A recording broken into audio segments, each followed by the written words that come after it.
What does Nick do now? As I'm talking about Nick Diaz, let's make sure we're also talking about Robbie Lawler. What does Robbie do now? Because there was a few parallels here, guys. Nick and the story that he had been removed for 5 years. Look, Robbie hasn't been in that octagon a hell of a lot himself in the last 20 months. And when you're talking about ring rust, when you're talking about a comeback, all we're talking about to meet that definition is 12 months. You remove yourself from 12 months, you are now in comeback territory. Don't get a calendar out and think you have to show me the last time Robbie fought. I'm just reminding you, he hasn't been in there a lot.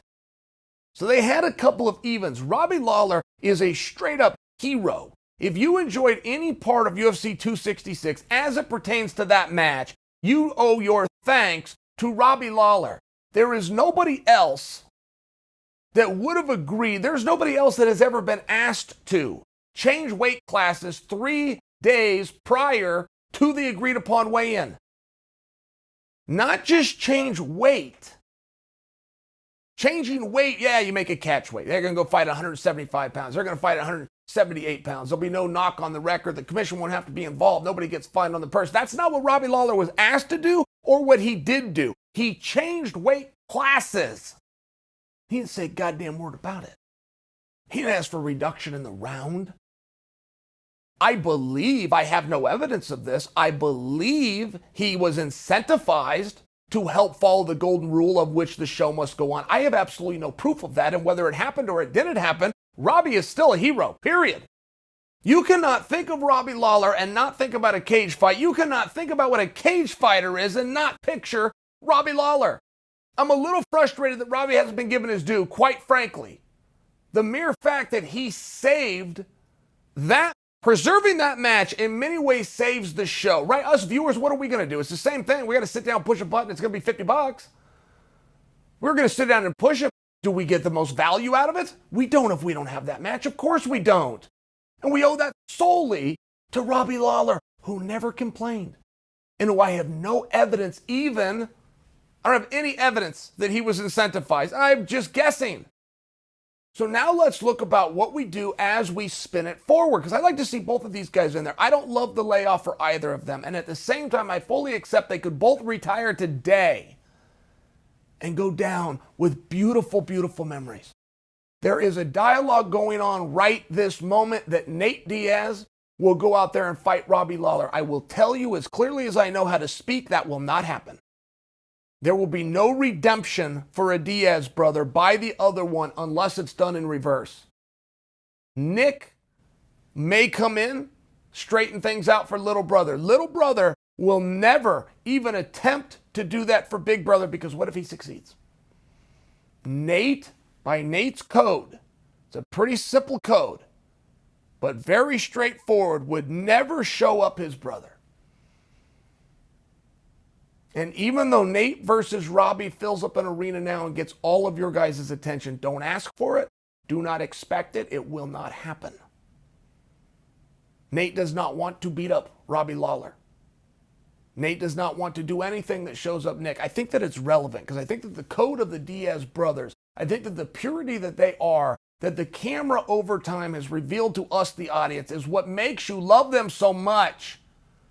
The two loudest reactions in this arena tonight, one were when Nate was cornering Maximov, and they just showed Nate. Second biggest reaction in the entire arena tonight is when Nick Diaz popped on the screen to make his walk. There was nothing else like it, but they have a code. And one redeeming something for the other only works in one direction. So where does Robbie go from now? I think that there's some fun opportunities. I think that Robbie's stock, which is already red hot, it probably went up a little bit, but everything should be on the table, including thank you all and goodbye. In all fairness, Robbie said himself, and I always take a fighter at their word, Robbie said himself, I've had a very hard time getting motivated. Nick brought that motivation out of me. That's why I did it.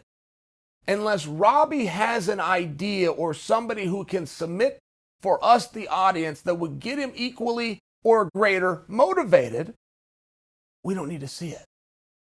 We don't need to see it. He's done enough. Robbie Lawler owes us nothing. Do we agree on that? Sure we do.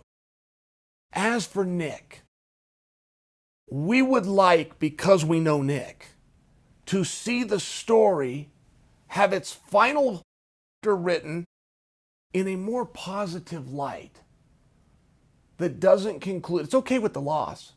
Most guys go out on a loss. But that doesn't conclude with having to stop during a contest. Nick did what most guys do only when they're exhausted. Nick, to me, never once slowed down. I don't know that he was exhausted. I think perhaps he was frightened by the fatigue that he was feeling in conjunction with the fact that they were only halfway through the match. That's okay. The things that will go through your head in a fight would scare most people. It will stop them from doing it. But even the fighter who gets the courage to get past that, in the battle can be confronted with something. And if a match ever turns out to be harder than you thought it was going to be, things can unravel very quick. So where do you go with Nick? Look, I never got my way. Back when we were talking about Nick's going to come back, who should he fight? I thought it was an obvious answer, Damian Maia. That's what I wanted. I didn't get my way. Other people were talking about have Nick bump up a weight class. Of course, I'm talking about Tony Ferguson.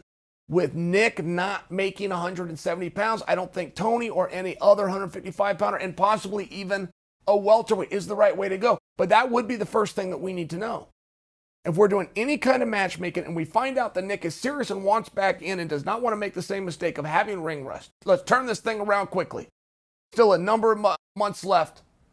Number of dates booked within 2021. Get me in there. Let's just say that that's what he's going to do. The first thing we have to know, if we're Sean Shelby or Mick Maynard, we're doing the matchmaking. First thing we have to know, what in the hell weight class are we talking about? I don't hate the idea of some of the younger guys. I know that Nick has said I'd like to get in with the older guys. I don't hate the idea. Kevin Holland, I'll throw the name at you. By example, don't hate the idea. But let's see what Nick wants to do. And I would ask for something more reasonable whether he did or not. I think that 5 rounds for somebody who hasn't been in there in 5 years, I think it's too much. I think maybe we got shown that tonight. I think that maybe we should always in this sport or anything in life look at the things that have happened and take lessons away from it. I want to make an excuse for Nick. Nick's not making an excuse for himself. I think there's a lot of good options out there. But we, the viewer, need a little bit more information from Nick, starting with, what weight class are you? Middleweight or welterweight?